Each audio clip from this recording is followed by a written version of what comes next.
رسول الله صلى الله عليه وسلم من كان يؤمن بالله واليوم الآخر فليكرم ضيفه ومن كان يؤمن بالله واليوم الآخر فلا يؤذي جاره ومن كان يؤمن بالله واليوم الآخر فليقل خيرا أو ليصمت أو كما قال عليه الصلاة والسلام.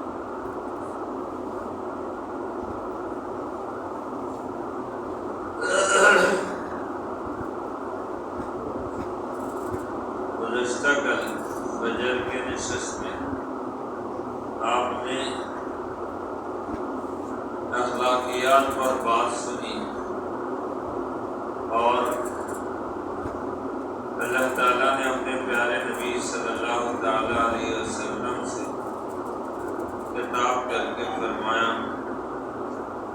کہ اللہ کی رحمت ہے، مہربانی ہے آپ کے اوپر کہ آپ نرم خو ہوئے، نرم مزاج کے ہوئے، نرمی آپ کی زندگی میں ہے۔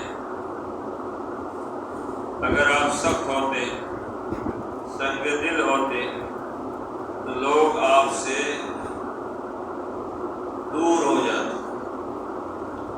کل ہی آپ نے سنا مسیح کے حوالے سے، اخلاقیات کے حوالے سے یہ حدیث شریف میں نے پڑھی ہے۔ اس میں نبی علیہ السلام نے ارشاد فرمایا، 3 باتوں کا ارشاد ہے۔ پہلی بات، من کان یؤمن باللہ والیوم الآخر فلیکرم ضیفہ، جو اللہ پر اور آخرت پر ایمان رکھتا ہے، یقین رکھتا ہے، فلیکرم ضیفہ، اس کو چاہیے اپنے مہمان کا اکرام کرے، مہمان کا اکرام کرے۔ مہمان کے اکرام کرنے کے حوالے سے بہت سارے واقعات ہیں نبی علیہ السلام کی زندگی میں۔ آپ صلی اللہ تعالیٰ علیہ وسلم نے ایک موقع پر مہمان بہت آئے تھے، صحابہ کرام نے مہمانوں کو تقسیم کر دیا۔ ایک صحابی مہمان کو اپنے گھر لے گئے۔ صحابی نے اپنی بیوی سے پوچھا کھانے کے لیے کیا ہے؟ اور اتنا کھانا ہے کہ ایک ہی آدمی کھا سکتا ہے۔ مہمان ایک میزبان کے ساتھ کھانے کھانے بیٹھ گئے اور بتی بجھا دی، اندھیرا ہو گیا۔ دونوں کھانا کھا رہے تھے، مہمان کھانا کھا رہے تھے، میزبان نہیں کھا رہے، ایسی ساتھ بیٹھے ہوئے تھے اور ایسا انداز اختیار کیا ہوتا جیسا کہ وہ کھانا کھا رہے۔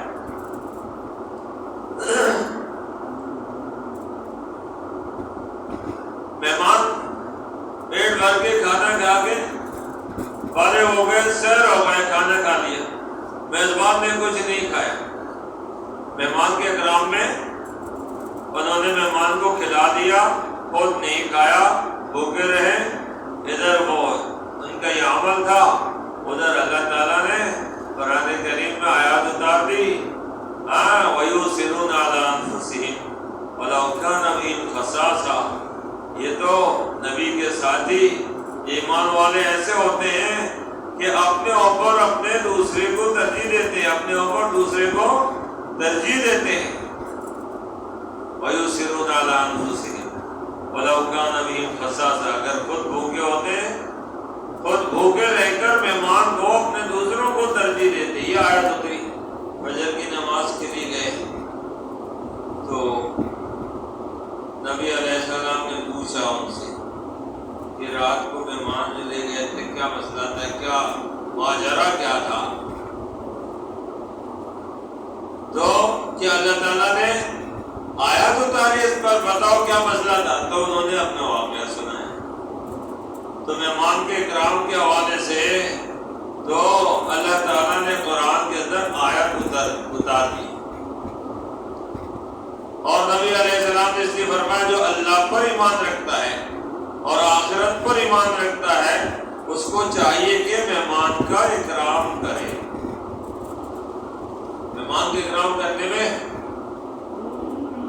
آپ کا یعنی میزبان کا بھی فائدہ ہے، نیکی تو ہے ہی، ثواب تو ہے، اجر تو ہے، اس کے علاوہ بھی فائدہ یہ ہے، کہتے ہیں مہمان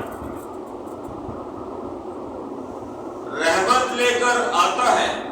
مہمان جو آتا ہے کہیں تو مہمان کے ساتھ اللہ تعالیٰ کی رحمت آتی ہے، اور جب مہمان واپس جاتا ہے لوٹتا ہے تو مغفرت کے ساتھ لوٹتا ہے،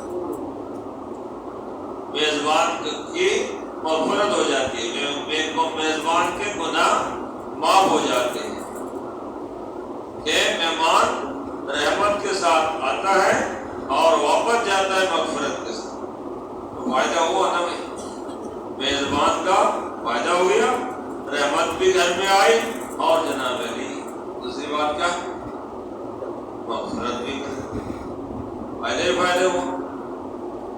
ایک بات اور بتا دوں، بعض ہوں گی طبیعت ہے نا، طبیعت کے اوپر ہے، ہاں فراغ دلی کے اوپر ہے، اگر اللہ نے وسعت دی ہے ساتھ ساتھ دل بھی دی ہے تو مہمان کو دیکھ کے گھبراتا نہیں ہے، ہاں بعض لوگ گھبراتے نہیں، اور بعض لوگ مہمان کو دیکھ کے جناب علی کیا ہوتا ہے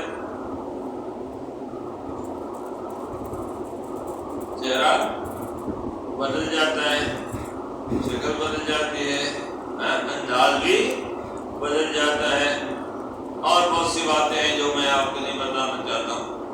بس یوں سمجھیے بعض مہمان کو دیکھ کر گھر والا بعض عورتیں بھی ایسی ہوتی ہیں، مہمان آنے کا سنتے جانا خوش ہو جاتی ہے، اور بعض عورتیں ایسی ہوتی ہیں جو مہمان کے آنے کا نام سنتے اندر غصہ آ جاتا ہے ان کو۔ میاں نے اگر کچھ بولا کہ بھائی مہمان آیا، ایک ہے، دو ہے، تین ہے، ان کے لیے کھانا وانا پکانا ہے، تو ایسا انداز اختیار کرتے ہیں جیسے 3 بولے کتے نے کاٹا ہے، جیسے بولے کتے نے کاٹا ہے، ایسا انداز اختیار کر جاتے ہیں۔ یہ صحیح نہیں ہے، یہ صحیح نہیں ہے، کیونکہ مہمان اور رحمت لے کے آتے ہیں اور جاتے ہیں تو مغفرت کے ساتھ۔ اگلی بات کیا ہے، مہمان کے آنے پر خوش ہونے سے اللہ اس گھر میں برکتیں اتارتا ہے، اس گھر میں فاقہ نہیں ہوتا ہے، اس گھر میں برکت اترتی ہے اور رزق میں وسعت ہوتی ہے۔ یہ نہ سمجھے مہمان کو کھلا دے شاید پھر رزق میں کمی آ گئی، نہیں، بلکہ اللہ تعالیٰ اپنے فضل سے، اپنے پاس سے اس کے اندر اتنا رزق دیتا ہے اس کو کہ برکتیں ہو جاتی ہے، وسعت ہو جاتی ہے، غربت نہیں آتی، تنگ دستی دور ہو جاتی ہے مہمان کی خدمت کرنے سے۔ اس لیے مہمان کی خدمت کرنا، اس لیے حضور علیہ السلام نے فرمایا جو اللہ پر اور آخرت پر ایمان رکھتا ہے اسے چاہیے کہ مہمان کا اکرام کرے۔ ایک بات ہوگی، دوسری بات بھی سنی، ومن کان یؤمن باللہ والیوم الآخر فلا یؤذی جارہ، جو اللہ پر اور آخرت پر ایمان رکھتا ہے اسے چاہیے کہ اپنے پڑوسی کو نہ ستائیں۔ جو اللہ پر اور آخرت پر ایمان رکھتا ہے اسے چاہیے فلا یؤذی جارہ، اپنے پڑوسی کو ستائیں نہیں۔ ماشاءاللہ ہم لوگ تو ایسے ہیں، ایک بھی نہیں ہوگا یہاں جو پڑوسی کو ستاتا ہے، سارے اللہ والے ہیں نا بھائی، سارے اللہ والے لگتے ہیں۔ کسی کے دروازے کے اوپر جو کچرا لا کے ڈال دینا، بڑی برتوں کی بات ہے، وہ جھاڑو لگاتا ہے اور جھاڑو لگا کے گیا ہی تھا، 5 منٹ کے بعد دیکھا وہاں کچرے کے شاپٹ 2 3 4 جنا ملے وہ ڈالتی ہے دروازے۔ کیا کہنا ہے؟ ہاں تو مجھے لگتا ہے کہ پڑوسی کو ستانے والا اس میں کوئی نہیں۔ آج اس مجلس سے، اس محفل سے، اس بیان سے آپ اور ہم سب عزم کر لیں کہ زندگی چلی جائے میری، میں کسی کو ستاؤں گا نہیں، ہاں میرا کچھ بھی ہو جائے میں کسی کو تکلیف نہیں پہنچاؤں گا، کسی پڑوسی کو نہیں ستاؤں، یہ عزم کر کے جائے نا۔